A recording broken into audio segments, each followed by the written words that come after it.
Earthquakes are one of nature's most terrifying forces. They often strike with little warning and can cause as much destruction as an atomic weapon. History is filled with examples of powerful quakes, but a select few stand out among the rest. Here are the 10 biggest earthquakes in all history.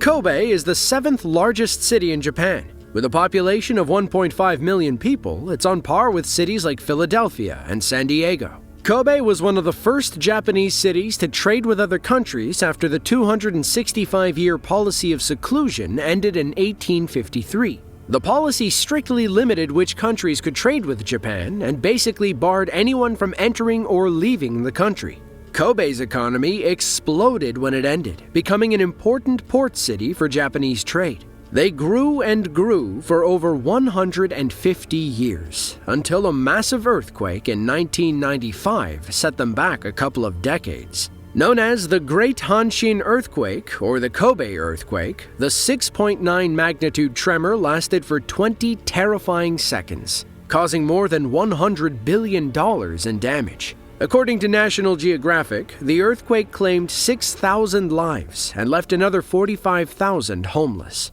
Encyclopedia Britannica puts that homeless figure closer to 300,000 across the Hanshin region. In just 20 seconds, the Kobe earthquake damaged 240,000 homes and left millions without water or electricity. The tremor began north of Awaji Island, about 12 miles away from Kobe's city center. It struck at 5:46 a.m., just as the city woke up on a Tuesday morning. It was the worst earthquake to hit Japan since the Tokyo-Yokohama earthquake in 1923, which claimed 140,000 lives. Japan is a hotbed for seismic activity as it sits on the borders of 4 tectonic plates: the Pacific, North American, Eurasian, and Filipino. These plates rub into each other all the time. The pressure builds as they collide, eventually releasing and causing earthquakes, tsunamis, and volcanic eruptions. Once the quake subsided, 1.2 million volunteers flocked to Kobe to help with the relief effort. Companies like 7-Eleven used their supply chains to deliver supplies to needy people, and Motorola provided free telephone service for the victims. Even the Yakuza got involved with the relief effort, spreading food and supplies among needy victims. The organized crime syndicate played a major role in the relief effort due to the Japanese government's slow response. Tangshan is a prefecture-level city in northeastern China, residing on the shore of the Yellow Sea.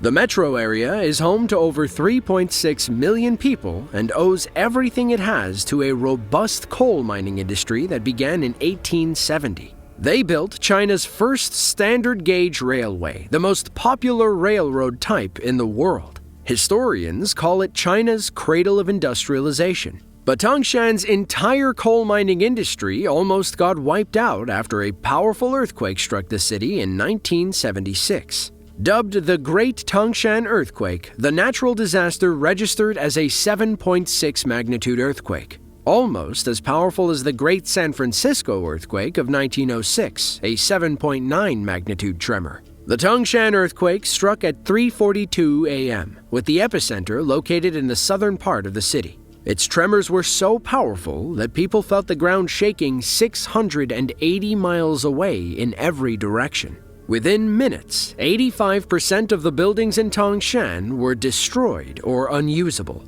Sadly, the Tangshan earthquake was one of the deadliest natural disasters in recorded history, claiming 242,000 lives on the low end. Though some people believe that figure could be as high as 665,000. Most people sleeping in unreinforced homes built of brick, rock, and concrete lost their lives that morning. Later that afternoon, a powerful 7.0 magnitude aftershock hit about 43 miles northeast of the city, causing additional damage and restricting rescue efforts. As for the coal mines, 10,000 miners were underground when the earthquake struck. Most of them made it out, but floods and power outages made the mines useless for several days. While they got the power back a few days later, it did take a year and a half to recover from the flooding and structural damage. They didn't reach pre-quake production levels until the end of 1977. Gorkha is one of 77 districts that make up Nepal, a thin Himalayan country between India and Tibet.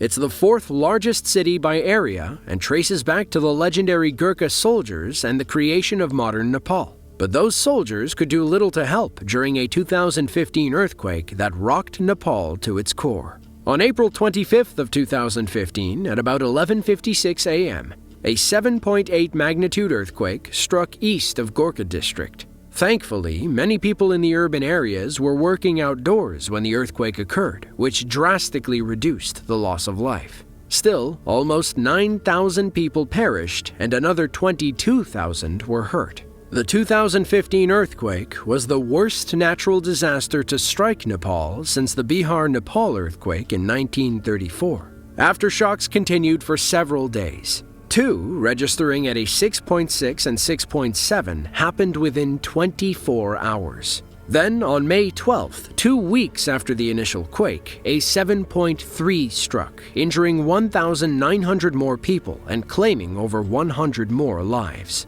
April 25th of 2015 was also the deadliest day on Mount Everest. The Nepal earthquake triggered an avalanche on Mount Pumori, which slid all the way to South Base Camp on Mount Everest. 22 people in the camp were buried and passed away in the snow. This avalanche occurred almost a full year after the second deadliest day on Mount Everest in 2014, when 16 climbing Sherpas became the victims of an ice avalanche. Even though the Himalayan region is one of the most seismically active places on Earth, powerful earthquakes of 6.0 magnitude or above are pretty rare. The last one to strike before 2015 was a 6.9 quake in 1988. Before that was an 8.0 quake in 1934, which claimed over 10,000 lives. Sichuan is a landlocked province in central China, right under the word China if you're looking at Google Maps. About 83 million people live in Sichuan province. If it were its own country, it'd be the 19th biggest in the world, between Turkey and Germany. They've been historically known as the Province of Abundance, as they are one of China's biggest agricultural producers. In 2008, a massive 8.0 magnitude earthquake caused untold destruction in Sichuan province, claiming almost 69,000 lives and injuring another 374,000. Known as the Great Sichuan Earthquake, it struck on May 12th of 2008 at about 2:30 in the afternoon. It was so powerful that people 930 miles away in Beijing and 1,000 miles away in Shanghai felt the ground shake. Even people in Thailand and Vietnam reported feeling the tremors. The 2-minute earthquake destroyed 80% of the buildings close to its epicenter.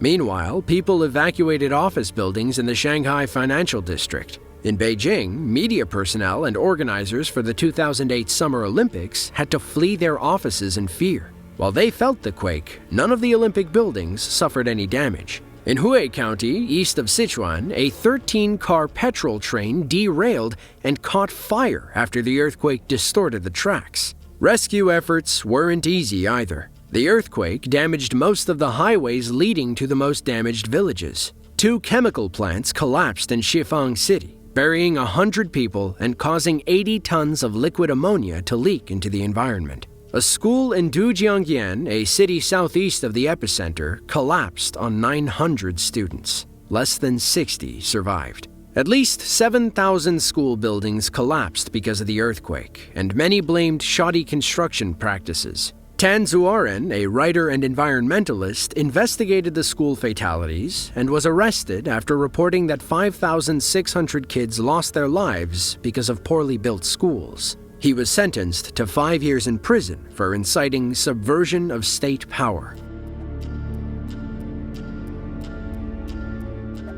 The country of Chile breaks down into 16 first-order regions. One of those regions, the Maule region, sits in the center of Chile's long landmass. It's named after the Maule River, which garners some historical interest as it marks the southern border of the ancient Inca Empire. Today, Maule thrives on forestry, agriculture, and wine. In fact, the Maule region is Chile's biggest winemaker, producing 50% of the country's exports. In February of 2010, everyone up and down the Chilean coast definitely deserved a drink. On February 27th of that year, an 8.8 magnitude earthquake struck about 2 miles off the coast of Peyúgue, a small town of 6,600 people. The quake struck at 3:34 a.m., when perhaps only the local winemakers were awake and tending their vineyards. The intense shaking lasted for 3 grueling minutes, and 6 other Chilean regions felt the tremors. About 80% of Chile's population lived in these affected regions.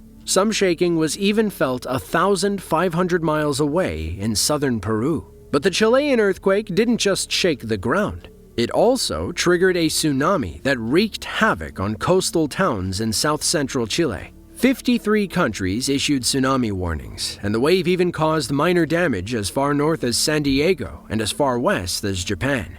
Back on the mainland, blackouts affected 93% of the Chilean population, and then President Michelle Bachelet declared a state of catastrophe. While extremely powerful, the 2010 earthquake only claimed 525 lives. But losses to the Chilean economy were estimated between $15 billion and $30 billion. In fact, the 2010 earthquake was the second most powerful in Chilean history. First place goes to the Great Chilean Earthquake of 1960, which registered between 9.4 and 9.6, depending on who you ask. To this day, the Great Chilean Earthquake is the strongest earthquake ever recorded in human history. But more on that later. The country of Russia is not one you likely associate with earthquakes, so it might be a bit of a surprise to learn that one of the largest in all of history occurred here. Back on November 4th of 1952, a magnitude 9.0 earthquake struck just off the eastern coast of the country. The quake triggered several tsunamis in the region. This was worsened by the fact that it occurred just 81 miles away from the shore. While that part of the country is rather remote, there was one area that was hit particularly hard: the Kamchatka Peninsula. Here, 3 tsunamis occurred, ranging from 4 to 18 meters high. Each wave struck with a lengthy amount of time in between, so each time residents would escape to higher ground only to come back down when they thought the coast was clear. This left thousands of people exposed when the second wave hit. Unfortunately, it was the third wave that was the largest and most destructive. Once all was said and done, between 10,000 and 15,000 people lost their lives. Russia wasn't the only country impacted by the quake. Roughly 6 hours later, Hawaii was struck by a small tsunami which damaged several ships. The power of this earthquake was enough to send a wave across the Pacific Ocean in less than 10 hours, something that very few quakes have done before. Had it not been for the remoteness of the region, who knows how many more lives would have been lost.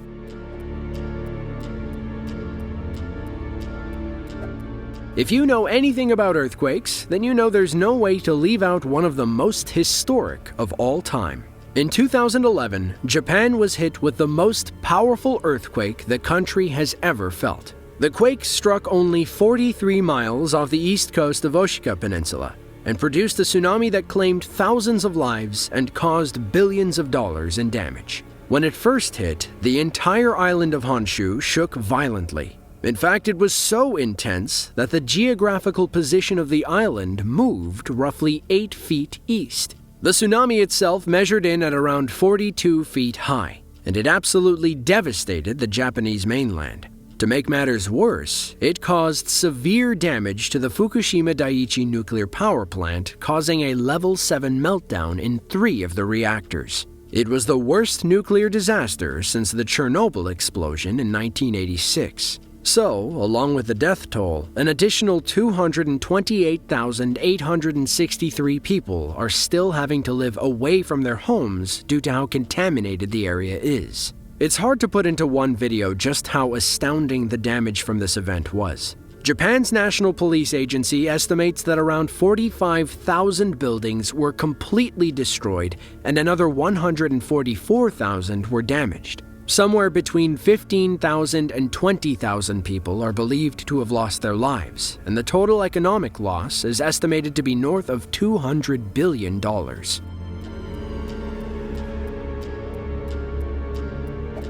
Of all the earthquakes to occur in modern times, there are only a few that stand out, and the 2004 Indian Ocean earthquake and tsunami is one of them. On December 26th, a magnitude 9.1 earthquake, with an epicenter just off the west coast of northern Sumatra, Indonesia, struck just under the sea floor. The quake lasted for 8 to 10 minutes, making it the longest duration ever recorded. The violent shaking, however, ended up being the least of the problems for the surrounding countries. Not long after things began, the first tsunami waves reached the coastlines of several Indian Ocean countries. But the worst hit of them were Indonesia, Sri Lanka, Thailand, India, and Myanmar. In some areas, the wave crashed into land at over 100 feet high. Just try to imagine that. Sadly, the suddenly receding tide, which is the first warning sign of an impending wave, mesmerized many people on the beach. By the time they realized what was up, for many, it was too late. Official reports claim that over 227,000 people across 14 countries lost their lives. The 2004 Indian Ocean earthquake and tsunami was one of the costliest and deadliest natural disasters in recorded history. Scientists were stunned that an earthquake that powerful could have such an effect on the Earth. It was a stark reminder that no matter how much we prepare and plan, we are always at the mercy of Mother Nature.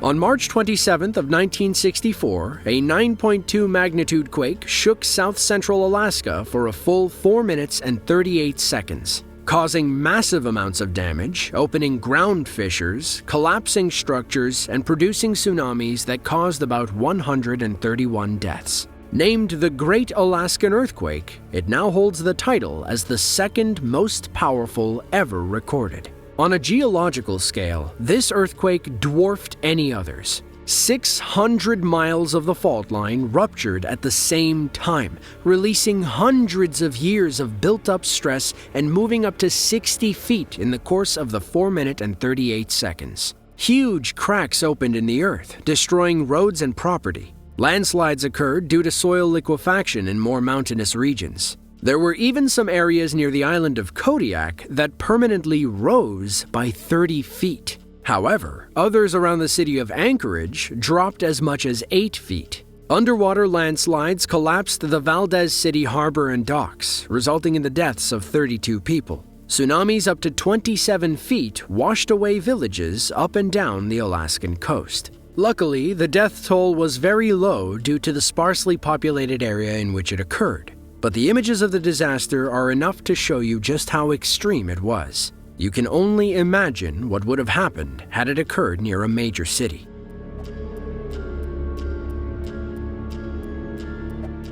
It's hard to imagine an earthquake more powerful than any of these already mentioned. How much more powerful can things really get? On May 22nd of 1960, residents of Valdivia, Chile found out the answer. On that day, a magnitude 9.4 to 9.6 earthquake struck near the town of Lumaco.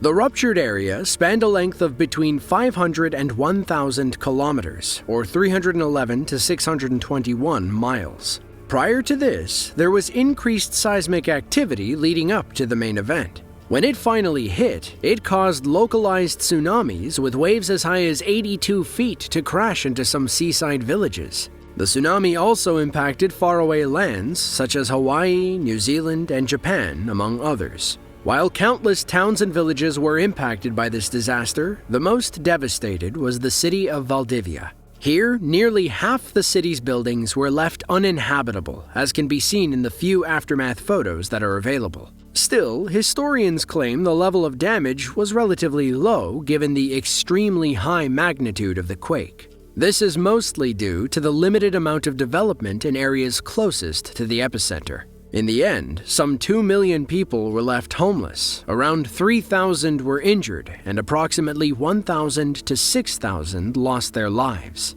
The total economic cost is believed to be in the range of $550 million, which would be nearly $5 billion if adjusted for inflation. Well, that's all we have for today. If you want to see another video just like this, then be sure to click the link on screen now. As always, thanks for watching, and be sure to tune in next time.